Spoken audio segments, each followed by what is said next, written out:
नमस्कार मित्रांनो, आज आपण 24 जुलै ते 3 ऑगस्टच्या चालू घडामोडी बघणार आहोत. गेल्या आठवड्यातल्या पूर्ण चालू घडामोडी. तर आपण सुरुवात करूया. प्रथम आपण पहिल्या चालू घडामोडीपासून. आधी आपण संक्षिप्त आढावा घेऊया पूर्ण चालू घडामोडींचा. तर पहिली चालू घडामोडी आपली आहे ऑक्सफर्ड आणि Serum India, Serum institute of India हे दोघं मिळून जी काही कोरोनाची लस तयार करणार आहेत त्या संदर्भातील डिटेलमध्ये माहिती बघणार आहोत आपण. त्यानंतर रिलायन्स इंडस्ट्रीज चे मुकेश अंबानी यांनी 2G बंद करण्यासंदर्भात जी विनंती केली आहे सरकारला, तर त्या संदर्भातील आपण काही डिटेल माहिती बघणार आहोत. 2G म्हणजे काय, 3G म्हणजे काय, 5G म्हणजे काय, त्यांचा डेटा स्पीड वगैरे जे कॉम्प्युटरच्या प्रश्नांच्या दृष्टीने महत्वाचे असतात. त्यानंतर रंगीत टीव्ही च्या आयातीवर भारत सरकारने बंदी घातलेली आहे, त्यामुळे चीनला फटका बसणार आहे. आणि त्याचबरोबर हे जे रंगीत टीव्ही कधीपासून सुरू झाले, कधीपासून दूरदर्शन सुरू झाले, याची आपण डिटेल माहिती त्यानंतर बघणार आहोत त्याच्यामध्येच. त्यानंतर सेहवाग आणि सरदार यांना राष्ट्रीय पुरस्कार समितीवर त्यांना नेमलं आहे, तर त्या संदर्भातली आपण डिटेल माहिती बघणार आहोत. त्यानंतर 1 ऑगस्टचे दिनविशेष आपण बघणार आहोत. आदित्य पुरी यांना 95% शेअर्स यांनी विकलेले आहेत एचडीएफसीचे, तर त्या संदर्भातली विशेष माहिती आपण घेणार आहोत. एचडीएफसी बँकेविषयीची एक्स्ट्रा माहिती, जी अधिक माहिती जी आहे त्याच्यावर प्रश्न पडू शकतो म्हणून ती मी गोळा केलेली आहे, ती तुम्हाला देणार आहे. दिनविशेष 31 ऑगस्टचे आपण बघणार आहोत. ज्या काय काय घडलं गेल्या आठवड्यामध्ये, काय त्या दिनविशेष ते दिनविशेष पण आपण मागच्या आठवड्यापासून चालू केले आहेत, ते आपण बघणार आहोत. राजेंद्र सिंह हे यांच्याविषयी माहिती घेणार आहे. का दिनविशेष मध्ये राजेंद्र सिंह जे आहे त्यांना रॅमन मॅगसेसे पुरस्कार भेटला होता 2001 मध्ये, तर राजेंद्र सिंह कोण आहे तर त्यांची माहिती आपण घेणार आहोत. त्यानंतर रशियाने जे काही S-400 एअर डिफेन्स सिस्टीमचा पुरवठा चीनला बंद केलेला आहे, तर त्याविषयीची आपण विशेष माहिती घेणार आहोत. त्यानंतर ICC रँकिंगची माहिती आपण घेणार आहोत. दिनविशेष घेणार आहोत 29 जुलैचे. त्याचबरोबर चीनचे आणखी काही ऍप्स भारत सरकारने बंद केलेले आहेत त्याविषयीची माहिती घेणार आहोत. ख्रिस्टियानो रोनाल्डो याने पुन्हा एक विक्रम केला आहे, तर त्याविषयी थोडीफार माहिती आपण घेणार आहोत. 28 जुलैचे दिनविशेष. त्यानंतर अलिवेदी हॅविलंद यांचे जे निधन झालेले आहे त्याविषयी थोडक्यात माहिती घेणार आहोत. द्रमुक आणि अण्णा द्रमुक जे पक्ष आहेत तर त्यांच्या स्थापनेविषयीची माहिती घेणार आहोत, कारण की त्या संदर्भात थोडस महत्वाची माहिती आली. 97 ला करुणानिधी यांनी ते स्थापन केलं होतं म्हणून. त्यानंतर आपण एलपीजी गॅस सिलेंडर विषयी माहिती घेणार आहोत, कारण एलपीजी जे गॅस सिलेंडर आहेत एलपीजी, तर त्याच्या संदर्भातली दिनविशेष आलेला आहे, तर ते आपण डिटेल मध्ये बघूया नंतर. त्यानंतर 32व्या ऑलिम्पिक क्रीडा स्पर्धा विषयीची काही माहिती आलेली आहे, नवीन घडामोडी आलेल्या आहेत. रिपब्लिकन पक्षाचे जे काही डोनाल्ड ट्रम्प आहे किंवा अमेरिकेच्या निवडणुका आहेत त्या संदर्भात थोडी डिटेल माहिती आपण घेणार आहोत. त्यानंतर 3G 4G 2G 3G हे काय आहे, हे तंत्रज्ञान काय, त्याच्याविषयीची डिटेल माहिती घेणार आहोत. त्यानंतर आणखी महत्वाची एक घडामोडी काल झालेली आहे 3 ऑगस्टला, तर त्याविषयी माहिती घेणार आहोत. अवकाशातून जी कुपी परत आलेली आहे त्याविषयीची. त्याचबरोबर पत्री सरकार विषयीची माहिती घेणार आहोत आपण. नाना पाटील जे आहेत तर त्यांच्याविषयी आपण माहिती घेणार आहोत, मी तुम्हाला माहिती देणार आहे. त्यानंतर आरोग्यमंत्री कोण आहेत, महाराष्ट्राचे प्रसिद्ध पखवाल वादक गोविंद भिलारे यांची माहिती घेणार आहोत. त्यानंतर स्पेस कुपी जे रिटर्न आले त्याविषयीची माहिती. अमित शहा यांना कोरोना झाला आहे, त्यातले काय महत्वाचे घडामोडी पडू शकतात परीक्षेला. डॉक्टर केळकर यांना रेट बकलर पुरस्कार भेटला आहे, ते त्या संदर्भात थोडी महत्वाची घडामोडी आहे. पाकिस्तानचे सैन्य प्रमुखांविषयी माहिती घेणार आहोत. तर मित्रांनो, आपण सुरुवात करूया सगळ्यात पहिल्या घडामोडीपासून. तर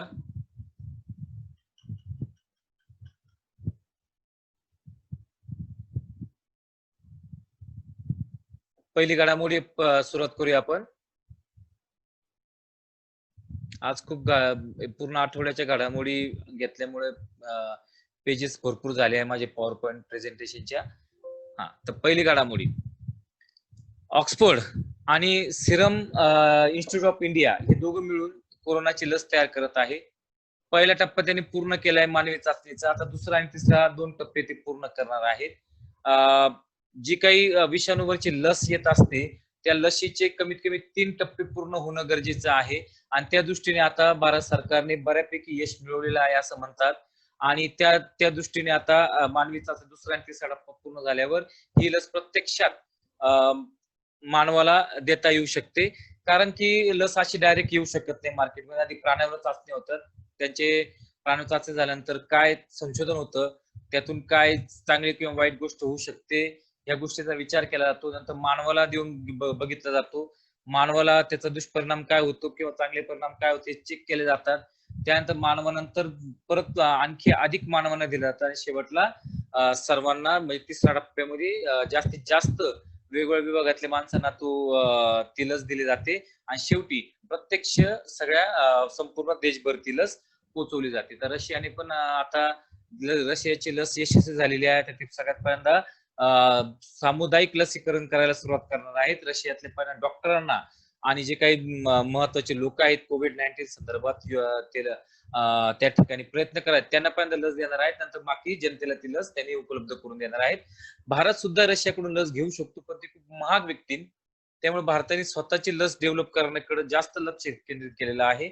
आणि समजा रशियाने ती लस डेव्हलप केली असेल तर भारताला फार मोठी किंमत देऊन ती लस विकत घ्यावी लागेल. आता रशियाने पण केलेली आहे. चायनाने ऑलरेडी लस तयार केली आहे. त्यांनी त्यांच्या सैनिकांना दिलेली पण आहे लस.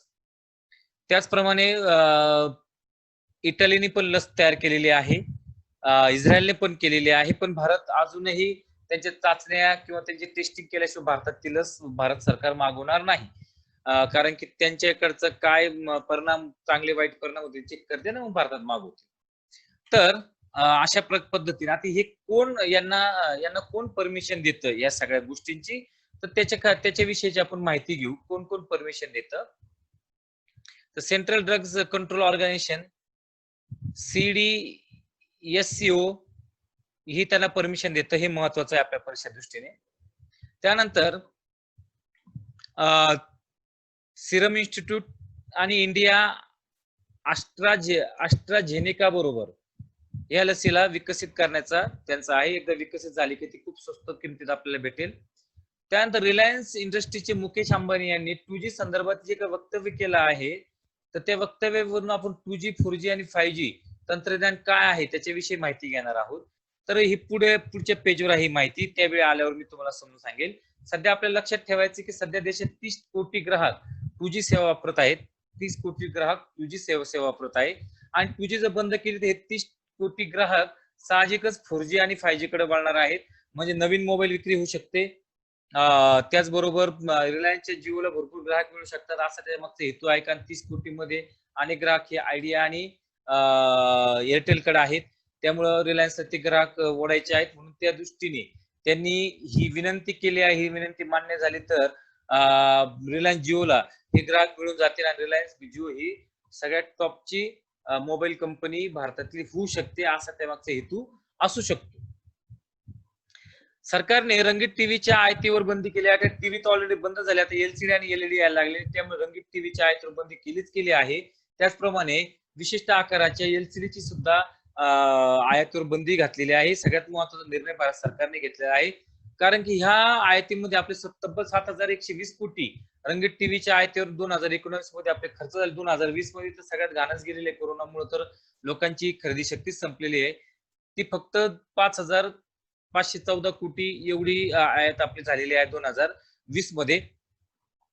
तर भारत सरकारने ही बंदी घातल्यावर फायदा भारतात ज्या इतर कंपन्या येऊन सध्या प्रोडक्शन करतात, LG, फिलिप्स किंवा इतरही काही कंपन्या आहेत, भारतीय पण कंपन्या बऱ्याच बंद पडल्या आहेत, BPL सारख्या कंपन्या. तर ह्या कंपन्या, क्राऊन सारख्या कंपन्या, ह्या कंपन्यांना एक मार्केट ओपन होऊन जर हा त्याचा मागचा हेतू आहे.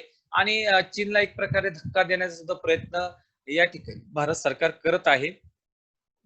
पण रंगीत टीव्ही काय सगळे बंद होणार नाहीत. तर विशिष्ट रंगीत टीव्ही म्हणजे कोणते टीव्ही, आधी टेलिव्हिजन सेट बंद व्हायचे. जुने टीव्ही होते ना, डबडा टीव्ही, मोठे टीव्ही, तर ते टेलिव्हिजन सेट म्हणजे 36 सेंटीमीटर बाय 105 आकाराचे, ते 105 आकाराचे टेलिव्हिजन बंद होणार आहे. आणि एलसीडी ते 63 सेंटीमीटर कमी स्क्रीन साईजचे, 63 सेंटीमीटर पेक्षा कमी स्क्रीन साईजचे एलसीडी टेलिव्हिजन सेट याच्यामध्ये आहे. 63 सेंटीमीटर म्हणजे जवळपास आपण म्हणू शकतो की 30 सेंटीमीटरचा एक 30 सेंटीमीटरचा 1 फूट होतो. तर अशा पद्धतीने 2 ते 2.5 फूट छोटे छोटे टीव्ही फार काही त्याची पण आयात होत नाहीये. तर ठीक आहे, जे आपण म्हणू शकतो त्याच्यामध्ये LCD मध्ये हे जे कॉम्प्युटरचे जे येतात ते पण येऊन जातील, तर त्यांना थोडासा फटका बसू शकतो. तर अशा प्रकारे आपण 2 फुटाचे टीव्ही तसे कोणी सध्या 2 फुटाचे म्हणजे एवढे टीव्ही तसे कोणी पाहत नाही सध्या. 32 इंची वगैरे जे टीव्ही आहेत, तर त्या संदर्भात देखील 32 इंची टीव्हीच्या आसपासच लोक खरेदी करत असतात. तर बघूया आपण नंतर काय होतं, कशा प्रकारे राबवलं जातं. त्याचप्रमाणे या ठिकाणी आणखी एक गोष्ट मी थोडी माहिती गोळा केली. 15 सप्टेंबर 1959 ला भारतात पहिला टीव्ही आणला. भारतात पहिला टीव्ही मद्रासला आणला. त्यानंतर 25 एप्रिल 1982 ला दूरदर्शन कडून रंगीत प्रसारण सुरू झालं. रंगीत प्रसारण कधी सुरू झालं? 25 एप्रिल 1982 ला. प्रायोगिक तत्वावर प्रसारण व रंगीत टीव्ही 1982 लाच आले. 1982 ला सगळ्या गोष्टी आल्या. प्रायोगिक तत्वावर रंगीत टीव्ही आले पहिल्यांदा. 1972 ला मुंबईला पहिले प्रक्षेपण, याच्यावर अनेक वेळा प्रश्न पडतो. 1972 ला मुंबईला पहिले प्रक्षेपण झाले आणि 1995 ला डीडी इंटरनॅशनल हे सुरू झाले. म्हणजे इंटरनॅशनल, आधी डीडी न्यूज होतं, पण डीडी इंटरनॅशनल म्हणजे संपूर्ण जगभर प्रक्षेपण केलं जात नव्हतं. ते 1995 ला जगभर प्रक्षेपण करायला सुरुवात केली. आता त्यानंतर पुढे आहे सेहवाग, सरदार आणि हे जे महत्वाचे खेळाडू आहे यांना राष्ट्रीय क्रीडा पुरस्कार निवड समितीमध्ये यांची नेमणूक झालेली आहे. तर हे याच्यामध्ये सेहवाग तर सगळ्यांना माहित आहे की माजी क्रिकेटपटू आहे, परंतु सरदार जो आहे तो माजी हॉकी कर्णधार आहे. हॉकी कर्णधार नाव जास्त उठून येत नाही, त्यामुळे लक्षात ठेवा, परीक्षेला प्रश्न पडू शकतो की सरदार सिंग कोण आहे. त्याचबरोबर काही अपंग खेळाडू पण घेतलेले आहेत. त्याच्यामध्ये दीपा मलिक हिचाही समावेश आहे, दीपा मलिकचाही समावेश आहे. तर अशा पद्धतीने 12 जणांची समिती 4 पुरस्कारांसाठी खेळाडूंची निवड करणार आहे. खेलरत्न, राजीव गांधी खेलरत्न पुरस्कार मध्ये त्याला, अर्जुन, द्रोणाचार्य आणि ध्यानचंद हे 4 प्रकारचे पुरस्कारांसाठी ते निवड करणार आहे. त्यानंतर पुढे आहे 1 ऑगस्टचा दिनविशेष आपण बघू. 1 ऑगस्ट 1774 ला जोसेफ प्रिस्टली यांनी सगळ्यात पहिल्यांदा ऑक्सिजन हे मूलद्रव्य शोधून काढला. ऑक्सिजन वायूचा शोध त्यांनी लावला. त्याच्यावर प्रश्न खूप वेळा परीक्षेला पडतो. त्यानंतर 1 ऑगस्ट 1960 ला पाकिस्तान इस्लामाबाद ही राजधानी म्हणून घोषित केलं होतं. आणि 1 ऑगस्ट 1994 ला भारतामध्ये विमा योजना लागू झाली होती. भारतीय रेल्वे प्रवाशांसाठी विमा योजना लागू झाली होती. रेल्वेला जे उत्तर आहे त्यासाठी हा प्रश्न महत्वाचा आहे. रेल्वेला जे उत्तर आहे त्यासाठी. त्यानंतर आदित्य पुरी जे आहे एचडीएफसीचे सध्याचे संचालक, व्यवस्थापकीय संचालक, यांनी आपले 95% शेअर्स समभाग विक्रीला काढलेले आहेत आणि ते विक्रून त्यांना 843 कोटी रुपये मिळाले. त्यांनी का समभाग विकले आहेत ही फार चिंतेची गोष्ट आहे आणि आनंदाची गोष्ट म्हणून चिंतेची गोष्ट म्हणू शकतो. 95% शेअर्स त्यांनी स्वतःचे विकले म्हणजे जवळपास त्यांचा बराच होल्ड कमी होणार आहे एचडीएफसी वरचा. आणि हे शेअर्स कुणी घेतले हे पण महत्वाचे. शेअर्स का विकू राहिली बँक हे पण अत्यंत महत्वाची गोष्ट आहे. तर आपल्याला महत्वाचं आपल्यासाठी फक्त काय आहे, आदित्य पुरी यांनी स्वतःकडचे 95% शेअर समभाग विकले. एचडीएफसी बँकेची स्थापना झाली होती 1994 ला आणि त्याचे मुख्यालय आहे मुंबई. त्याचे मुख्यालय मुंबई आहे. लॉंग फॉर्म आहे housing development financial corporation. Housing development financial corporation. त्यानंतर त्याचे अध्यक्ष सध्याचे आदित्य पुरी यांनी शेअर्स विकले. 95% शेअर्स विकले. ज्यांनी विकले 5% स्वतःकडे ठेवले. एकूण 5500 ब्रँचेस आहे आणि जवळजवळ 3 नंबरची ही मोठी बँक आहे भारतातील. 2764 शहरात त्यांच्या शाखा आहेत एकूण. आता दिनविशेष 31 ऑगस्टचे आणखी बघू. संत तुलसीदास महाराज यांनी देहत्याग केला होता. महत्वाचं आहे, लक्षात ठेवा. संत तुलसीदास महाराज विचारले जातात परीक्षेला. विल्यम केलॉग यांनी कॉर्नफ्लेक्स हे विकसित केले होते आणि एक कॉर्नफ्लेक्स त्यांनी पॅकेज मध्ये विकायला सुरुवात केली होती. तर महत्वाचं आहे घडामोडी विल्यम केलॉग संदर्भातली. त्याचप्रमाणे 30 जुलै 1930 ला उरुग्वेने पहिला फुटबॉल विश्वचषक जिंकला होता. फुटबॉल विश्वचषक सगळ्यात पहिल्यांदा 1930 ला सुरू झाली. ही बातमी महत्वाची. उरुग्वेने जिंकला होता पहिला फुटबॉलचा विश्वचषक. त्यानंतर जलतज्ञ राजेंद्र सिंग जे आहे त्यांना 2001 ला रॅमन मॅगसेसे पुरस्कार मिळाला होता. रॅमन मॅगसेसे पुरस्कार म्हणजे काय त्याच्या विषयीची माहिती घेऊ आणि राजेंद्र सिंह यांच्या विषयीची माहिती घेऊ. सगळ्यात पहिला राजेंद्र सिंह यांचा जन्म 6 ऑगस्ट 1959 ला. याच्यावर काही प्रश्न पडणार नाही, पण प्रश्न याच्यावर पडणार आहे. त्यांना जलपुरुष पाणीवाला बाबा या नावाने ओळखले जाते. जलपुरुष पाणीवाला बाबा या नावाने ओळखले जाते. ठीक आहे. डॉक्टर राजेंद्र सिंग राणा यांनी राजस्थानमध्ये एवढं मोठं कार्य केलंय की प्रत्येक नद्यांवर त्यांनी मातीचे धरणं बांधले आणि पाणी अडव पाणी जिरवा त्यांनी राबवलं. जे धरणं त्यांनी मातीचे बांधलेले होते त्यांना जोहड असं म्हटलं जायचं, जोहड. त्यांना जोहड असं म्हटलं जायचं. ह्याच कारणासाठी त्यांना 2001चा रॅमन मॅगेसी पुरस्कार, त्याचप्रमाणे पाण्याच्या संदर्भातील नोबेल ओळखला जाणारा स्टॉकहोम वॉटर प्राइज 2015चा स्टॉकहोम वॉटर प्राइज त्यांना देण्यात आला होता. त्यानंतर रशियाचे S-400 एअर डिफेन्स सिस्टीम कोणाची आहे, तर रशियाची आहे. त्यांनी चीनला देण्यास नकार दिला आहे, कारण की रशियाचं चीन बरोबर सुद्धा सीमावाद आहेतच, कारण की चीन प्रत्येक ठिकाणी काड्या करतच असतो कोणत्या ना कोणत्या प्रकारच्या.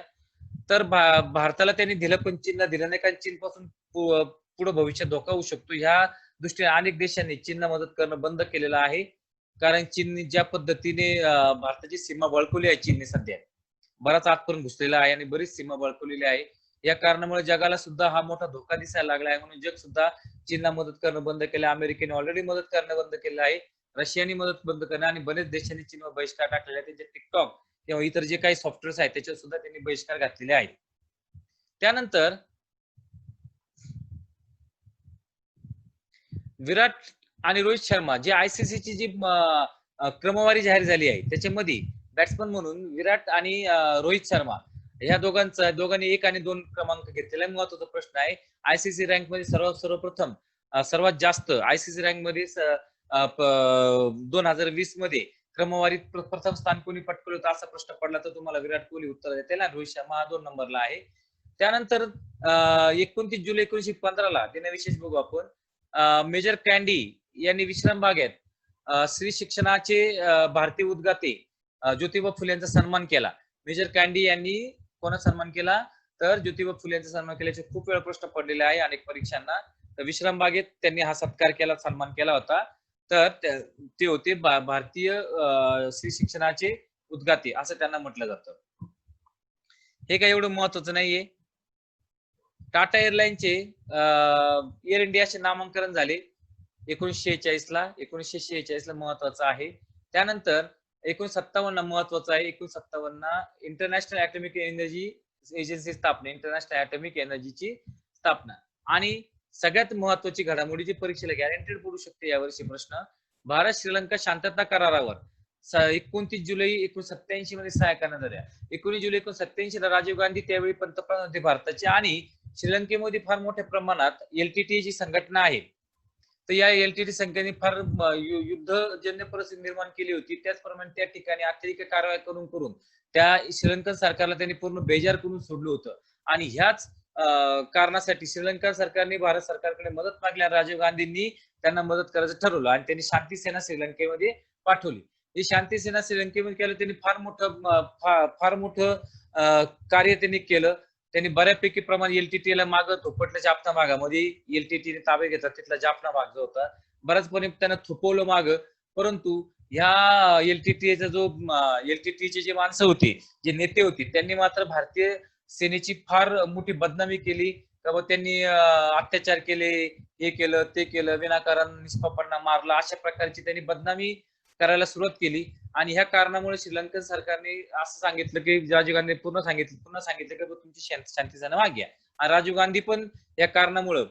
गांधी पण कारण नसताना दुसऱ्यांच्या फंदात पडल्यामुळे राजीव गांधींनी पण ते विचारत होते शांती सेना मागे घ्यायचं, म्हणून त्यांनी शांती सेना मागे बोलवली आणि तुम्ही तुमचं बघा असं त्यांना सांगितलं. परंतु त्या श्रीलंकेचे जे नेते होते जे कोणी, त्यांनी त्यांच्या डोक्यात असं घातलं होतं की ही भारतीय सेनेने खूप अन्याय अत्याचार केले स्त्रियांवर वगैरे, हे जे डोक्यात घातलं होतं. ह्या कारणामुळं त्यांनी काही तिथल्या स्त्रियांचं ब्रेन वॉश केलं, तरुणांचं, आणि त्यांना मानवी बॉम्ब म्हणून भारतात पाठवलं राजीव गांधीची हत्या करण्यासाठी. आणि शेवटी त्यांनी श्री परमबंदरम 1990 ला त्यांनी ज्या ठिकाणी राजीव गांधी सभेसाठी गेले निवडणूक प्रचारासाठी, त्या ठिकाणी राजीव गांधी कोणतं संरक्षण घेऊन फिरत नव्हते. त्यांना सूचना पण दिली होती की असं होऊ शकतं, पण त्यांनी काळडोळा केला, ते माणसांमध्ये जायचे डायरेक्ट. आणि ह्या कारणामुळे काय झालं, त्या ठिकाणी ज्या महिला त्यांना भेटायला आल्या त्यांनी स्वतःचं शरीर उडवलं, त्यांच्या पोटाला त्यांनी बॉम्ब बांधला होता, खाली वाकल्या आणि स्विच दाबला राजीव गांधींचा, त्यामध्ये मृत्यू झाला. अशा प्रकारे ते हुतात्मा झाले. त्यानंतर भारत सरकारने चीनचे अजून 47 ऍप्स बॅन केले. आधी 59 बॅन केले, आता 47 बॅन केले. याचे प्रश्न पडेल तुम्हाला, किती ऍप बॅन केले असा प्रश्न तुम्हाला पडला जाऊ शकतो. पुढं याच्यामध्ये बघा, क्लोनिंग ऍपचा समावेश होतो. क्लोनिंग ऍपचा समावेश होतो. त्यानंतर क्रिस्टियानो रोनाल्डो जो होता, क्रिस्टियानो रोनाल्डो, तर याचं नाव सध्या खूप गाजतं, त्यामुळे क्रिस्टियानो रोनाल्डो कोणत्या खेळासमोर हेच सगळ्यात महत्वाचं आहे. बाकी ह्या बातमीमध्ये काही दम नाहीये. तर त्यांनी त्याच्या कामगिरीमुळे युव्हेंटसने सलग 9व्यांदा सेरिये फुटबॉल स्पर्धा जिंकली. सेरिये हे काही विचारणार नाही तुम्हाला, तरी पण लक्षात ठेवा. एवढं काही महत्वाचं नाहीये. ते सेरिये फुटबॉल स्पर्धा जिंकली त्याच्या सर्वोत्तम कामगिरीमुळे. त्यानंतर 28 जुलैचे दिनविशेष बघू आपण मागच्या आठवड्यातले. जागतिक हेपॅटायटिस दिन विचारला तो प्रश्न. जागतिक हेपॅटायटिस कोणत्या दिवशी साजरा केला जातो? तर हेपॅटायटिसचे जंतू जे आहे बारुच सॅम्युअल ब्लमबर्ग यांनी शोधली होती. बारुच सॅम्युअल ब्लमबर्ग यांनी शोधली होती. तर ह्याच पद्धतीने 1998 ला सर्वोच्च न्यायालय, उच्च आणि सर्वोच्च न्यायालयातील बदल्यांसंदर्भात स्वतंत्र घटनापीठ स्थापन करण्यात आले. स्वतंत्र घटनापीठ स्थापन करण्यात आले. आणि त्यानंतर आसामी लेखिका इंदिरा गोस्वामी यांना 2001 मध्ये ज्ञानपीठ पुरस्काराने गौरवण्यात आले. हे अत्यंत महत्वाचा प्रश्न आहे. हा अत्यंत हे दोन प्रश्न अत्यंत महत्वाचे आहेत, त्यामुळे पक्के डोक्यात ठेवा यावर्षी. त्यानंतर ऑलिव्हिया दी हॅव्हिलंड यांचे निधन झालेले आहे. गॉन विथ द वाईन हा अत्यंत प्रसिद्ध चित्रपट होता आणि त्यातली जी भूमिका होती त्या भूमिकेमुळे खूप गाजल्या होत्या ऑलिव्हिया दी हॅव्हिलंड. यांचं 104 वर्षी निधन झालं आहे. 2 वेळा ऑस्कर पुरस्कार जिंकणारी अशी त्यांची ओळख होती. तर अशा पद्धतीने म्हणजे याच्यावर प्रश्न गॅरंटी पडून, कारण 2 वेळा ऑस्कर जिंकणे एवढी सोपी गोष्ट नाही. म्हणून ऑलिव्हिया दी हॅव्हिलंड हा प्रश्न अत्यंत महत्वाचा आहे. पुढची घडामोडी आहे 27 जुलैच्या दिनविशेष मध्ये माझ्या वाचनात आलं की द्रमुकचे अध्यक्ष एम करुणानिधी यांनी सलग 7व्यांदा अध्यक्षपदाची निवड झाली. त्यापेक्षा महत्वाचं द्रमुक पक्ष काय, अण्णा द्रमुक पक्ष काय महत्व, ह्याच्यावर काही प्रश्न पडणार नाही तुम्हाला, पण द्रमुक आणि अण्णा द्रमुक प्रश्न पडू शकतो. खनिज तेल वायूचा म्हणजे एलपीजीच्या वाहनांसाठी इंधन म्हणून वापर करण्याचा, म्हणजे एलपीजी वापर वाहनांसाठी इंधन म्हणून वापर करण्याचा प्रस्ताव केंद्रीय पेट्रोलियम मंत्रालयाने 1999 मध्ये मंजूर केला. 1999 मध्ये मंजूर केला. ही महत्वाची बातमी आहे. त्यामुळे मी एलपीजी आणि द्रमुक अण्णा द्रमुकची माहिती विशेष मिळवली आहे. त्यानंतर 27 जुलै 2012 ला लंडन येथे 30व्या ऑलिम्पिक स्पर्धा सुरुवात झाली. तर द्रमुक आणि अण्णा द्रमुकची आपण माहिती घेऊ. सगळ्यात पहिल्यांदा पक्षाध्यक्ष एम करुणानिधी आणि मुख्यालय आर्यावलम अण्णा दुले आणि त्यांची स्थापना झाली होती 1949 ला. अण्णा द्रमुकचं फुल फॉर्म आहे दुसरा, हे द्रमुक आहे आणि हा अण्णा द्रमुक आणि द्रमुक वेगळे. हे द्रमुक आहे, अण्णा द्रमुक आहे.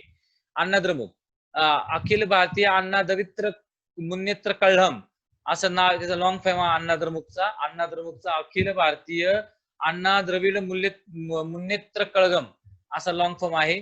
पक्षाध्यक्ष आहे ओ पनीरसेल्वम. त्यानंतर स्थापना झाली 17 ऑक्टोबर 1972 ला स्थापना झाली ती, ऑक्टोबर 17, 1972 ला. तर हे याचं स्थापना सध्याचे अध्यक्ष आहे ओ पनीरसेल्वम. 1972 स्थापना झाली होती. हे महत्वाचे आहे, त्याच्यावर प्रश्न पडला जातो. एलपीजी म्हणजे काय? लिक्विड पेट्रोलियम गॅस, असं एलपीजीचं लॉंग फॉर्म आहे. लिक्विड पेट्रोलियम गॅस याच्यामध्ये काय काय असतं घटक, याच्यावर प्रश्न नेहमी परीक्षेला पडतो, म्हणून हा स्पेशली मी घेतलाय. तर एलपीजी मध्ये प्रोपेन, ब्युटेन आणि आयसोब्युटेन हे 3 घटक महत्वाचे असतात. इतर घटक असतात प्रोपेन, ब्युटेन आणि आयसोब्युटेन हे 3 घटक असतात, म्हणून एलपीजी हे महत्वाचं आहे. लिक्विफाईड पेट्रोलियम गॅस हे त्याचं लॉंग फॉर्म आहे. त्यानंतर 32व्या ऑलिम्पिक स्पर्धा 2020 ज्या होणार होत्या त्या पुढे ढकलल्या आहे. जपानमध्ये या स्पर्धा होणार आहे. टोकियो ऑलिम्पिक असं त्याचं नाव आहे. तर कोरोनामुळे किंवा कोविड-19च्या साथीमुळे ते पुढे ढकललेले आहेत. रिपब्लिकन पक्षाचे अधिवेशन रद्द. डोनाल्ड ट्रम्प यांनी रिपब्लिकन पक्षाचे अधिवेशन रद्द केलेले आहे. डोनाल्ड ट्रम्प यांनी रिपब्लिकन पक्षाचे अधिवेशन रद्द केलेले आहे. तर हे मी डोनाल्ड ट्रम्प विषयीची माहिती काढलेली आहे. आपल्याला महत्वाचं काय तर 2 पक्ष आहे अमेरिकेत. रिपब्लिकन उमेदवार त्यांचं नाव डोनाल्ड ट्रम्प आणि दुसरे डेमोक्रॅटिक उमेदवार जे आहे जो बायडन. यावर्षी जो बायडन निवडून येण्याची शक्यता फार जास्त आहे, कारण की डोनाल्ड ट्रम्पने अमेरिका पूर्ण भिकेल लावलेली आहे. त्यांनी एक प्रकारच्या अमेरिकेत डोनाल्ड ट्रम्प विरुद्ध फार वातावरण तापलेलं आहे. डोनाल्ड ट्रम्पच्या जागोजागी पुतळे उभे करून त्याच्या पुतळ्याला चप्पल मारणे, लाथा मारणे असे प्रकार सुरू झालेले आहे, कारण अर्थव्यवस्था खालवली आहे अमेरिकेची. नोकऱ्यांचं प्रमाण कमी झालेलं आहे. त्याचप्रमाणे जागतिक स्तरावर संबंध सुद्धा बिघडलेले आहेत बऱ्याच देशांबरोबर, आणि चीन सारखा देश अमेरिकेकडे गुरकायला लागलेला आहे. या कारणामुळे डोनाल्ड ट्रम्पचं बरंच नाव खराब झालेलं आहे. डोनाल्ड ट्रम्प हे आहे रिपब्लिकनचे आणि डेमोक्रॅटिक आहे जे बायडनचे. भारताचे डेमोक्रॅटिक आल्यानंतर भारतीय संबंध खूप चांगले राहतात.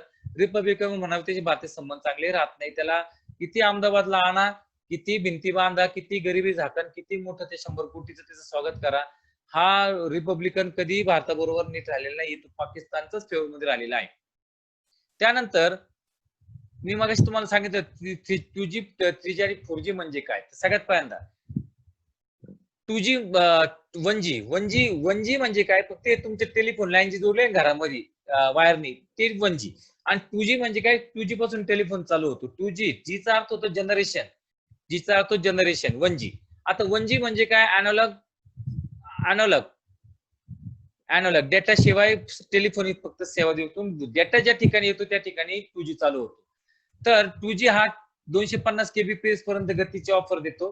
त्यानंतर 3G हा 3 Mbps वेग देतो आणि किमान 200 kbps देतो, 3 Mbps चा वेग देतो.